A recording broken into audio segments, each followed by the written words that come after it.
まさか自分の歯の一部を失うとは思ってもいませんでした。皆さんこんにちは、ピノミです。今日の動画では歯列矯正のお話をしていこうと思います。私自身過去に歯列矯正をして今では本当にやってよかったなとは思っているんですけど、矯正が終わってからも苦労していることって結構あるんですよ。なので今日はこれから歯の矯正を検討している方であったり、今現在矯正している人にぜひ今日の動画参考にしてほしいです。私は昔から上顎前突、いわゆる出っ歯ですね。これがすっごくコンプレックスで、思いっきり笑ったりすることも躊躇をしていた時がありました。極めつけに、この口を閉じても歯出っ歯で前に出てるんで、歯が口の中に収まりきれないっていうのがありました。それが今は出っ歯も解消されて、上の歯だけじゃなくって下の歯もすっごいガチャガチャな歯並びだったのが、それも解消して歯並びが良くなったっていうのは、ここぞという時のシーンですかね。人生のステージで大事な時に自信を与えてくれるような存在になりました。これ、歯列矯正で歯並びのコンプレックス解消した人は共感してくれるかもしれません。歯並びが気になる人は歯列矯正おすすめですって終わればいいんですけど、実際に矯正してみると本当に苦労することがたくさんあって、なんなら歯列矯正終わった後も結構大変です。まずは一つ目です。一つ目は歯の矯正期間中に大量の虫歯ができてしまったということです。これはもう矯正期間中本当に悩まされてきたことで、私は歯の矯正をマウスピースを付け替えて行う方法で矯正をしてきたんですね。矯正期間が私の場合は結構長くなっちゃって2年と9ヶ月かかりました。人生で矯正期間を除いて私虫歯ってこれまで1回しかなったことがなかったんですけど、それが矯正中の2年9ヶ月の間に虫歯がなんと4箇所もできてしまったんです。4箇所ですよ。単純に1年間に1個以上の虫歯ができてしまっていたんです。これはもう本当に虫歯の部分にセラミックを入れる費用が重なってさらに出費が増えてしまったっていうことももちろん大きいんですけど、何より自分の大切な歯の一部を失ってしまったこと、もうこれが本当にショックで、いいですか？一度失った歯は一生元に戻りません。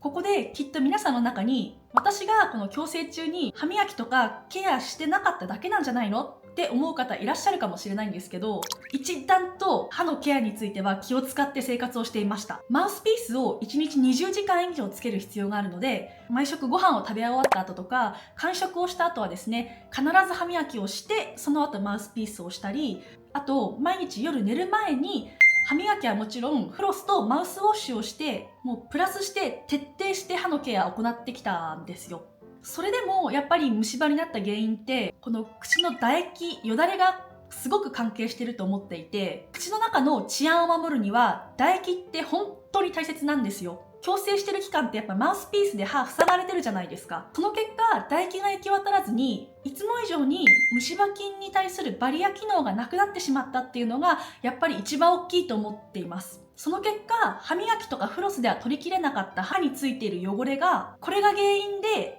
大量に虫歯ができたんじゃないかなっていう風に今ではそう思ってるんですね。徹底して口の中を清潔に保つ必要っていうのがあって、こうやって日々の口の中の清潔感をいつもよりもより一層気をつけていけない方っていうのは、もしかしたらやっぱり歯列矯正、特にマウスピース矯正には向いてないかもしれないです。次に2つ目です。2つ目がブラックトライアングルができるということです。皆さんブラックトライアングルって聞いたことありますか？歯と歯の間にできる隙間のことを言います。もともと歯並びの悪い人って歯がガチャガチャに重なっていることが多いじゃないですか。それが歯並びを良くすると、ガチャガチャに重なっていた歯が離れてって綺麗に並んでいくと、こうやって大きな隙間ができてしまう現象のことを言います。この写真実際私の歯並びなんですけど、文字通りブラックトライアングル、黒い三角形の形してますよね。私の場合、まさにこのブラックトライアングルが前歯の部分2箇所にできてしまったんです。これなかなか目立つし、常に笑ったりして口を開けてると前歯部分の歯と歯の間にあれ黒ゴマ挟まってるみたいな感じに見えてしまうんですね。私は矯正期間を延長して前歯部分のブラックトライアングルを治療しました。具体的には歯の機能に影響がないぐらいの歯を削って歯の隙間を寄せていくような治療をしていきました。ただ下の歯のブラックトライアングルに関しては治療が終わった今でもやっぱり残っていて、見た目の心理的な問題だけじゃなくって日頃から食べ物のカスとか汚れっていうのがめちゃくちゃ溜まりやすいんですよ。なので虫歯には本当に気をつける必要があります。これはもう定期的な歯医者さんでクリーニング行ってもらったり、あとは日々の自宅でのケアっていうのがめちゃくちゃ大切になってきます。歯並びの見た目とか歯の健康に影響しかねないようなことが起こるっていうのも覚悟じゃないけど、こういったリスクをしっかりと覚えておいた方がいいかもしれません。それでですよ、まさに歯列矯正中や矯正が終わった後もすごく活躍できるおすすめの製品っていうのがあって、それがこのパナソニックから出ているドルツのジェットウォッシャーです。実は歯磨きとフロスを十分にしていても歯の汚れ、歯垢ですね、完全に取るっていうのは難しいんです。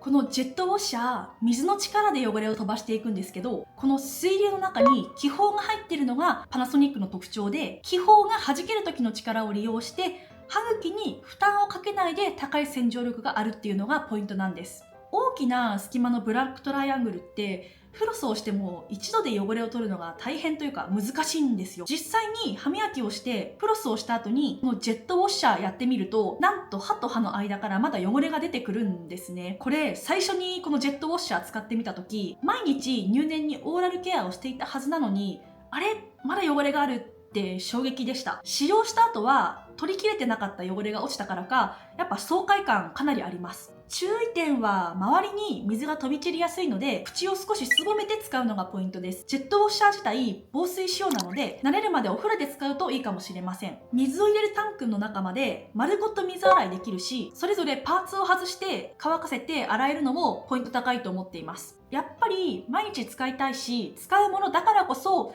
清潔な状態保てるのいいですよね。歯の矯正はやっぱ私もコンプレックスを解消できたし、人生で一番やってよかった自己投資だなって自信を持って言えます。それでも少なからずリスクはあるし、普段以上に気を使わなきゃいけないことたくさんあると思うので、ぜひ今日の動画で話したことを覚えておいてほしいです。